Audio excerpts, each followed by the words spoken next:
Kisah Panembahan Senopati dan Kanjeng Ratu Pantai Selatan.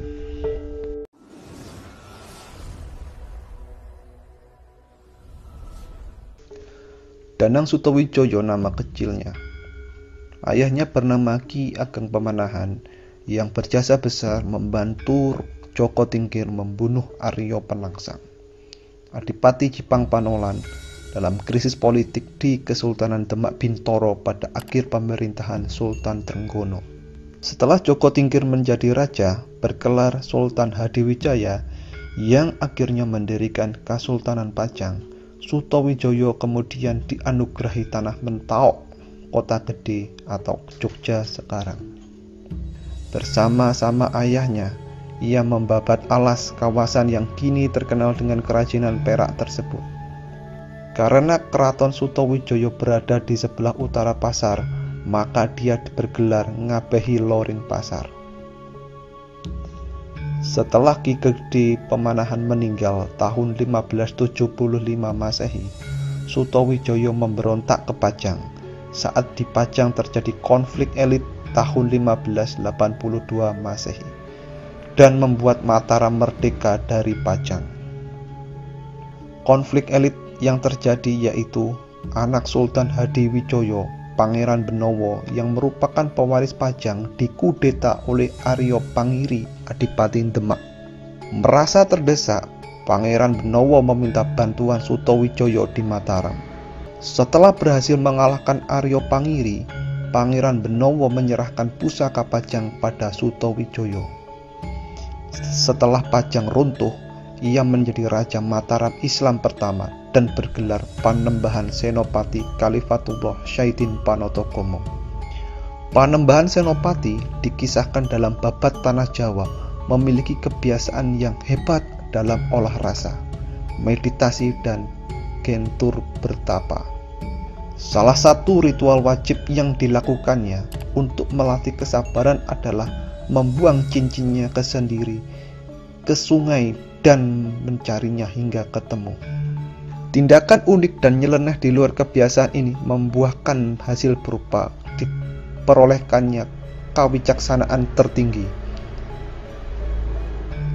ilmu-ilmu ketuhanan yang mumpuni serta kesaktian yang pilih tanding. Saben mendro saking wismo lelono laladan sepi, ngisep sepuhing sopono mring para prawaning kapti. Setiap keluar rumah, wisata ke wisata sunyi sepi, menghidup napas kerohanian agar arif kebulatan awal akhir.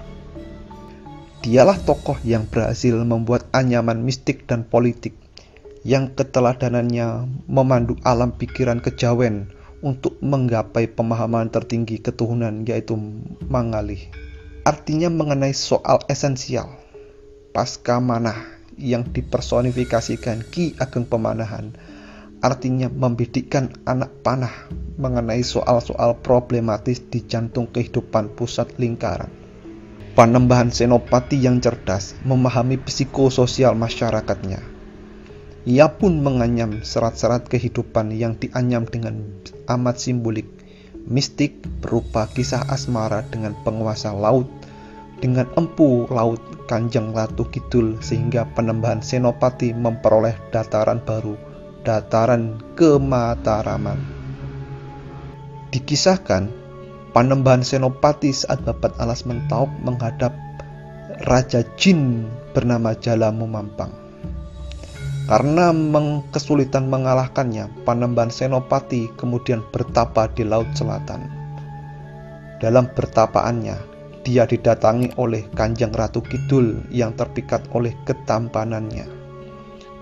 Kanjeng Ratu Kidul berjanji akan membantu melawan Jalamu Mampang asal Pangeran Senopati dan keturunannya mau menjadi suami dari Kanjeng Ratu Kidul. Perkawinan Panembahan Senopati dan Kanjeng Ratu Kidul pada dasarnya adalah perkawinan yang strategis. Panembahan Senopati memperoleh kedaulatan atas wilayah Mataram yang wilayahnya berdampingan dengan Laut Selatan yang tak terbatas. Dengan perkawinan tersebut, Panembahan Senopati mampu untuk menguasai juga lelembut yang tak terbilang banyaknya, sebab Kanjeng Ratu Kidul adalah raja para lelembut tersebut.